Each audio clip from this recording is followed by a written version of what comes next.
Alors, bienvenue à cette présentation sur l'informatique quantique par Andreas, qui a donné la même présentation il y a 5 ans, mais il s'est passé un peu de temps depuis.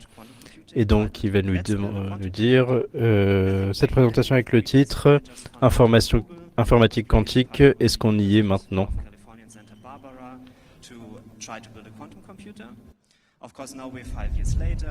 Alors maintenant, 5 ans plus tard, il s'est passé quand même pas mal de développement, des annonces de Google et d'autres groupes, et Andreas est revenu pour nous en parler. Alors applaudissez-le et bienvenue sur la scène. Ok, bonjour tout le monde, je suis vraiment content d'être ici encore, 5 ans après la première version de cette présentation. Alors ma motivation pour donner cette présentation, c'est assez simple. Là, j'ai fait ma thèse de doctorat sur l'informatique quantique de 2009 à 2012. Et tout le monde vient toujours me voir en disant ah, est-ce que tu as vu cette nouvelle expérience? T'as vu, ils utilisent des ordinateurs quantiques sur le cloud d'Amazon maintenant. Ça marche vraiment? Est-ce qu'on peut l'utiliser? Et pourquoi vous travaillez pas dessus, etc. Et je pouvais pas vraiment répondre à ces questions. Donc, je vais revenir et regarder un petit peu ce qui s'est passé depuis que j'ai terminé ma thèse. Et est-ce qu'on a vraiment des ordinateurs quantiques qui fonctionnent maintenant, ou est-ce qu'on n'en est pas encore tout à fait là?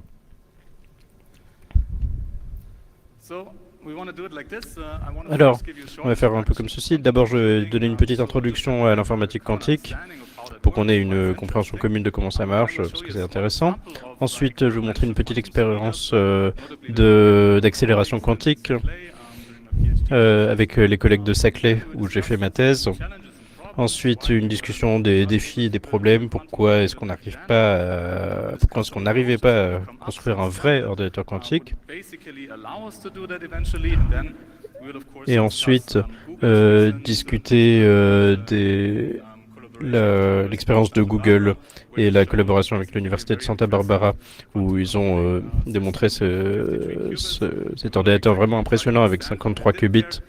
Et on va voir ce qu'ils ont fait là et voir est-ce que c'est vraiment comme un ordinateur quantique au sens réel du terme, ou est-ce que c'est autre chose. Et ensuite, je vous donnerai une petite aperçu de à quoi on pourrait s'attendre dans les années qui viennent. Alors, pour parler d'ordinateur quantique, d'informatique quantique, on devrait commencer par parler d'informatique classique. Donc, les ordinateurs classiques travaillent avec des bits dans des registres.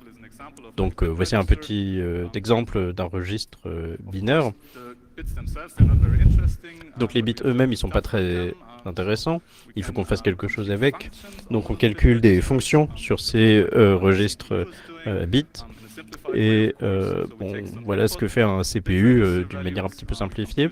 On prend des entrées, on calcule une certaine fonction dessus, et ça donne une valeur de sortie. Alors, un petit exemple très simple, c'est le problème de la recherche. Alors, je vais en parler parce que après, on va avoir une expérience où on peut utiliser l'informatique quantique pour résoudre ce problème. Je vais expliquer pourquoi ce problème est intéressant. Alors, c'est vraiment une fonction très stupide. Ça prend une entrée et ça prend une sortie qui dit est-ce que le bit d'entrée est la solution de notre problème de recherche ou pas. Alors on pourrait avoir une fonction très très compliquée ici. Par exemple, une fonction qui calcule la réponse à la vie, l'univers et tout. Alors pas seulement une réponse complète, mais seulement les 2 premiers bits. Donc une fonction très coûteuse à exécuter. Elle prendra des millions d'années à exécuter sur notre entrée.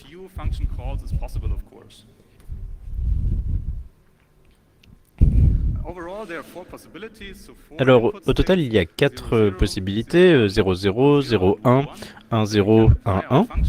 Et on peut appliquer notre fonction à toutes ces entrées, et seulement pour la deuxième, 0, 1. Et donc pour cette valeur, la fonction retourne 1, et pour toutes les autres, la fonction retourne 0. Alors maintenant, réfléchissons à comment on peut implémenter une petite fonction simple de recherche. Alors imaginons que la fonction est vraiment très compliquée et qu'on ne peut faire aucune optimisation, on ne sait pas où chercher. Donc le plus simple, c'est d'essayer la fonction sur toutes les valeurs dans l'ordre. Donc on initialise notre registre binaire à 0,0, on appelle la fonction sur ce registre, on regarde quel est le résultat, et si le résultat est 0, ça veut dire qu'on ne l'a pas trouvé, et si le résultat est 1, ça veut dire qu'on l'a trouvé, et dans ce cas-là, on s'arrête. Et ici, dans cet exemple, la réponse est 0, donc on revient au départ, on incrémente la valeur du registre, et on essaye encore. Et dans le pire des cas, si on est optimiste ou pas, on peut regarder ça 4 fois. Donc ça, c'est le pire des cas. Et donc, la complexité en temps de cet algorithme de recherche, le plus grand nombre d'opérations qu'on va faire, la complexité sera dominée par la complexité de l'algorithme de la fonction f. Donc, on voit que c'est linéaire en la taille de l'espace de recherche, donc en grand O de n. Et donc, ici, par exemple, on avait 4 possibilités, donc on devait évaluer la fonction 4 fois. Alors, on va revoir ça un petit peu plus tard pour montrer si on peut faire mieux dans le contexte de l'informatique quantique. Donc ici, tant qu'on ne sait pas grand-chose de plus sur la fonction f, on ne peut pas optimiser ça plus. Alors, une chose intéressante, c'est que on pourrait imaginer qu'on n'utilise pas l'informatique classique pour résoudre ce problème. Et en fait, la discipline de l'informatique quantique a été inspirée par un séminaire de Richard Feynman qui a réfléchi à comment on pourrait simuler des systèmes quantiques sur un ordinateur classique en utilisant une machine de Turing. Et en fait, les systèmes quantiques sont tellement compliqués pour un ordinateur classique que ce n'est pas possible de le faire efficacement. Il faudrait un ordinateur quantique pour pouvoir le faire d'une manière raisonnable et simuler ce système quantique. Et c'est vraiment toute cette idée d'utiliser la mécanique quantique pour faire des calculs, de chercher une solution pour la simulation de systèmes quantiques qui a créé cette informatique quantique. Ce ne sont pas ces problèmes d'algorithmes d'informatique quantique qui l'ont inspiré. Alors, les ordinateurs quantiques peuvent faire des calculs plus rapides que les ordinateurs classiques parce qu'il y a vraiment une différence dans la façon dont ils fonctionnent. La différence clé, c'est la superposition. C'est-à-dire que si vous utilisez un ordinateur quantique, on peut pas seulement charger une seule valeur dans un registre comme dans un registre binaire, mais à la place, on peut charger toutes les valeurs d'état possibles en même temps, en parallèle. Et c'est un état quantique, une superposition quantique d'états. Et ici, chacune de ces composantes a une amplitude qui est un nombre complexe qui constitue le qubit. Alors, par exemple, si vous avez n qubits, l'ensemble des états quantiques possibles est vraiment très grand. Il y en a 2 puissance n. Donc, si vous avez un registre quantique, son nombre d'états possibles est vraiment très grand et ça permet de faire tout un tas de calculs. Donc, on va indiquer ça en dessinant le registre quantique comme un petit rectangle, en montrant qu'il n'y a pas une seule valeur dedans, mais une superposition de différentes valeurs. Donc il y a une condition qu'on appelle de normalisation qui met des contraintes sur ces amplitudes, qui est que la somme des carrés des valeurs absolues de ces amplitudes est égale à 1, qui veut dire que la probabilité totale de tous ces états doit être 100%. Et c'est le premier ingrédient qui rend les ordinateurs quantiques si intéressants pour le calcul, parce que vous pouvez essentiellement implémenter n'importe quelle fonction classique, que celles qui viennent des ordinateurs classiques, sur un ordinateur quantique. Et ce qui est intéressant, c'est qu'on peut non seulement l'évaluer sur une seule valeur, mais en fait l'évaluer sur une superposition de valeurs. Et donc on a une parallélisation massive quand on déclenche un calcul quantique sur une superposition. Et dans ce cas-là, vous obtiendrez toutes les valeurs de sortie possibles. Alors, il y a quand même un petit inconvénient qu'on discutera plus tard, parce que c'est pas aussi facile qu'on vient de le dire. Mais c'est quand même vraiment ce qui démontre la puissance de l'informatique quantique. Alors, la chose suivante qu'on peut faire sur un ordinateur quantique, c'est que, donc, d'une part, on peut lancer les fonctions classiques, mais l'autre chose, c'est qu'on peut utiliser des portes quantiques. C'est-à-dire que non seulement, bon, on a les opérations standards de type et, and, or, etc., mais en fait, on peut aussi avoir des opérations qui agissent sur l'ensemble des qubits en même temps et qui créent ce qu'on appelle des états intriqués. C'est-à-dire qu'on ne peut pas vraiment séparer l'état d'un qubit d'un autre. C'est, comment dire, si on devait modifier un seul qubit du système, on modifiera en même temps l'autre qubit du système. C'est-à-dire qu'on ne peut pas vraiment les séparer les uns des autres. Et donc c'est une ressource qu'on peut utiliser en informatique quantique pour résoudre certains problèmes plus rapidement qu'on le ferait sur des ordinateurs classiques. Et maintenant, le petit piège, comme j'ai dit, c'est que, bien sûr, on ne veut pas juste faire des calculs sur notre qubit, sur les registres qubits, mais c'est qu'on veut aussi lire le résultat de ce calcul. Et si on essaye de faire ça, donc on fait un calcul et ensuite on veut mesurer la sortie de ce calcul, on a un petit problème parce que le processus de mesure est assez compliqué. Disons que d'une manière simplifiée, on peut imaginer que Dieu jette des dés à ce moment-là. Et dans ce cas-là, si on a un état quantique avec tout un tas d'amplitudes de A1 à N, alors il va obtenir un état de sortie parmi ces 1 à n avec une certaine probabilité. Et la probabilité est proportionnelle au carré de la valeur absolue de ces amplitudes. Ce qui veut dire que on peut donc faire un calcul sur tous ces états quantiques, mais quand on va lire le résultat, on va avoir seulement un des résultats possibles. Ce qui, d'une certaine manière, détruit l'utilité de l'informatique quantique, parce que bon, on peut lancer plein de calculs en parallèle, mais on peut voir qu'un seul résultat. Donc d'une certaine manière, on ne peut pas vraiment apprendre quelque chose de la sortie. Alors, il se trouve qu'en fait, il y a un moyen de, comment dire, utiliser l'informatique quantique pour être plus rapide que l'informatique classique. Et donc le premier algorithme pratique qui est sorti pour le problème de la recherche, c'est a été donné par Love Grover, donc qui est un chercheur à Bell Labs, qui a trouvé l'algorithme de Grover, qui est le sien, qui est un algorithme de recherche qui peut, comme on le verra, résoudre le problème de recherche, comme on l'a montré tout à l'heure, plus rapidement que n'importe quel ordinateur classique. Et à mon avis, ça reste l'un des plus beaux algorithmes quantiques parce qu'il est extrêmement simple et il est très puissant. Et il y a une preuve, et comme pour d'autres algorithmes comme la factorisation de Shor, l'algorithme de Grover sera plus rapide que n'importe quel ordinateur classique et les algorithmes classiques. Et à mon avis, c'est vraiment un exemple d'algorithme quantique qui est plus puissant que les algorithmes classiques. Alors voyons comment ça marche.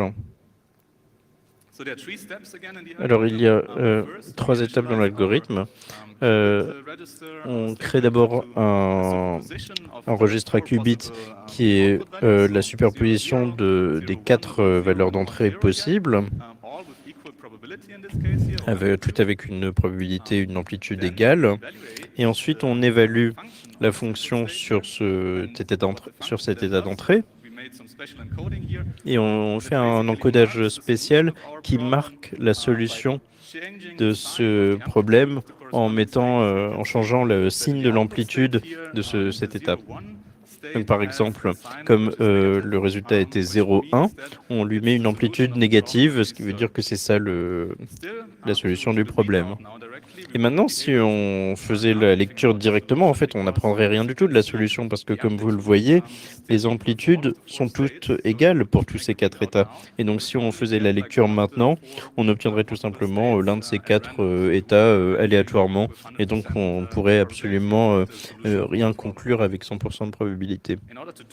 Et alors, pour faire ça, il faut qu'on fasse une autre étape qui est l'opérateur de Grover ou de diffusion qui prend cette différence de phase, cette différence de signe, et applique un opérateur quantique qui transfère l'amplitude de tous les états qui ne sont pas la solution au problème vers l'état qui, lui, est la solution. Et maintenant, donc, dans cet exemple avec 2 qubits, avec 4 valeurs possibles, il n'y en a qu'un seul qu'on va lire. Et donc maintenant, l'amplitude de notre état solution est de 1 et l'amplitude de tous les autres états est de 0. Et c'est pas mal, parce que maintenant, on doit juste faire une mesure du qubit, et avec 100% de probabilité, on va trouver la solution à notre problème de recherche. Et donc c'est là la magie de la mécanique quantique qui apparaît, parce qu'on doit juste évaluer cette fonction une seule fois. Voilà, tout à l'heure, dans le problème classique, on devait l'évaluer autant de fois que tous les états d'entrée possibles. Mais ici, on va réussir à trouver avec 100% de probabilité quel état est la solution à notre problème de recherche. Et ça marche non seulement avec 2 qubits, mais avec, avec autant de registres à qubits qu'on veut. Et donc, par exemple, pour les étapes 2 et 3, alors, au lieu d'une itération, on devra plusieurs, par exemple 25 itérations pour 10 bits, pour obtenir la solution. Et donc, l'accélération ici est très bonne. Elle est quadratique en la taille de l'espace de solution.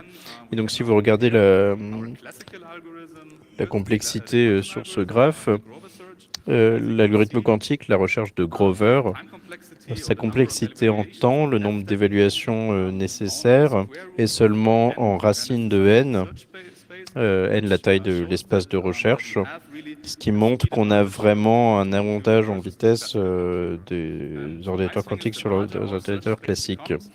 Et le plus grand est l'espace de recherche, le plus on aura une accélération.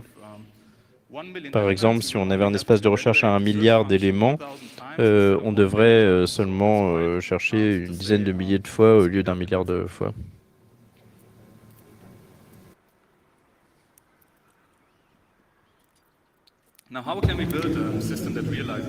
Ok, du coup maintenant comment est-ce qu'on peut construire un système qui réalise ces algorithmes quantiques?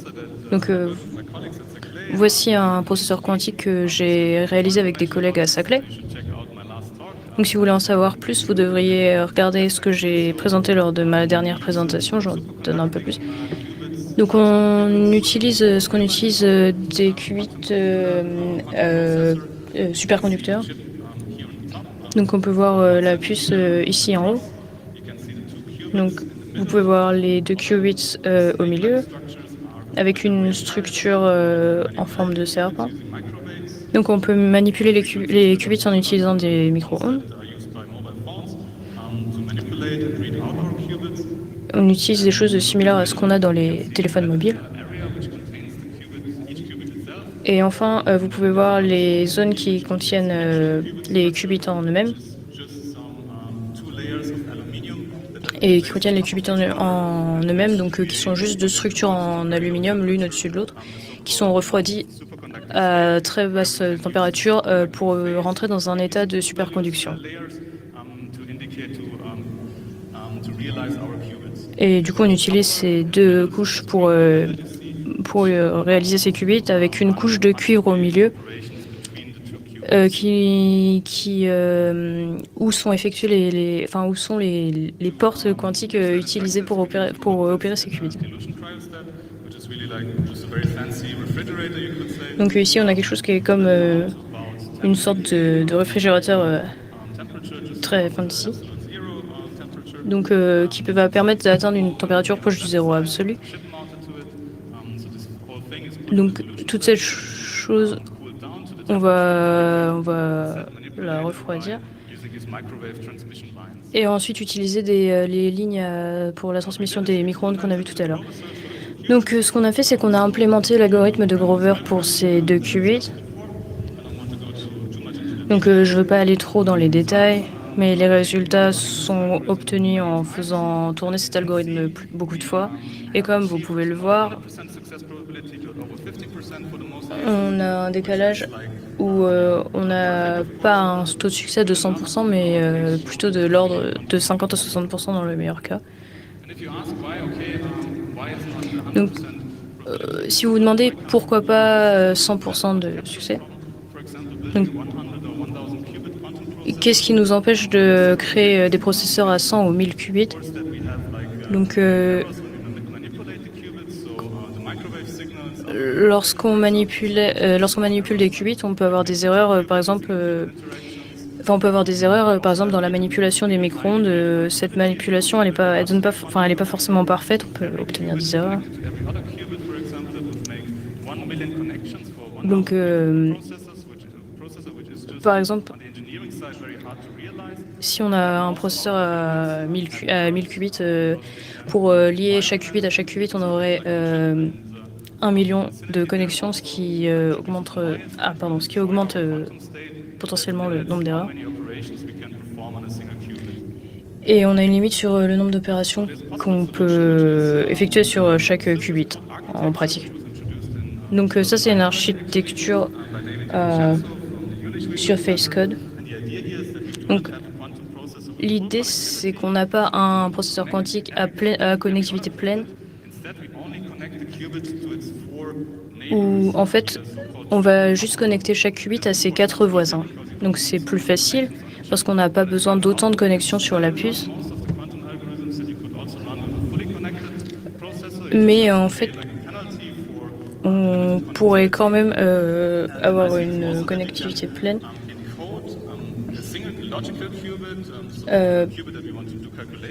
On va encoder un seul qubit logique par plusieurs qubits physiques sur la puce pour autoriser à faire la correction de l'erreur.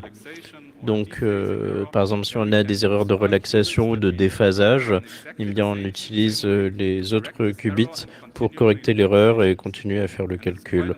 Et c'est assez important parce que dans les qubits supraconducteurs, il y a toujours des erreurs présentes et on sera probablement pas capable de toutes les éliminer. Donc, il faut qu'on soit capable de corriger les erreurs pendant qu'on fait le calcul.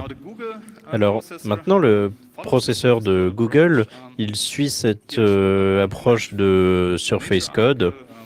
Donc, il y a cet article dans Nature qui a été publié, je crois, il y a un mois. Donc, il est assez impressionnant. Il contient